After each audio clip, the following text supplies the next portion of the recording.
சொல்கிறா இல்லை உண்மையிலேவா? யாரு? உண்மையிலே பொன்னிதானா?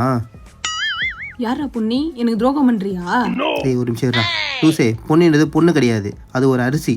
ஓ, பொன்னி அரிசியா? அதேதான். நம்ம சென்னையிலும் ஒரிஜினல் பொன்னி அரிசி வந்தாச்சு. அது மட்டும் இல்லாம இவங்க வேலூர்லயும் ஓன் மேனுஃபேக்சரிங் பண்ணி சென்னையிலேயே ஹோம் டெலிவரியும் பண்ணிட்டு இருக்காங்க. ஒரிஜினல் பொன்னி அரிசியில ஒளிவிளக்குல பாத்தீங்கன்னா வெள்ளை பொன்னி பச்சை அரிசி, வெள்ளை பொன்னி பூவில் அரிசி, சோனா மசூரி பச்சை அரிசி, சோனா மசூரி பூவில் அரிசி, இட்லி அரிசி, சீரக சம்பா அரிசி. இது மட்டும் இல்லாம இவங்க கிட்ட பாரம்பரியமான அரிசிகள்லாம் இருக்கு. அது மட்டும் இல்லாம இவங்க கிட்ட 1 கிலோ, 5 கிலோ, 10 கிலோ, 26 கிலோ வரைக்குமே இருக்கு. இவங்க சொந்த மில்லில் ஓன் மேனுஃபேக்சரிங் பண்றதால இவங்க கிட்ட விலை கம்மியாவே கிடைக்குது. உங்க கிட்ட இது மட்டும் இல்லாம சுத்தமான மரச்சக்கில் ஆட்டின கடல் எண்ணெய் 1 லிட்டர், 1/2 லிட்டர் மற்றும் 5 லிட்டர்லயும் இங்க கிடைக்குது. நீங்க சென்னையில எந்த லொகேஷன்ல இருந்தாலும் நீங்க ஆர்டர் பண்ண வித்தின் 24 ஹவர்ஸ்லயே உங்க ஹோம் டெலிவரியும் பண்ணிட்டு இருக்காங்க. ஒரிஜினல் பொன்னி அரிசி நீங்க எப்படி ஆர்டர் பண்ணணும்னு பாத்தீங்கன்னா நான் கீழே நம்பர் தரேன், அதை கான்டாக்ட் பண்ணி நீங்க ஆர்டர் பிளேஸ் பண்ணிக்கோங்க.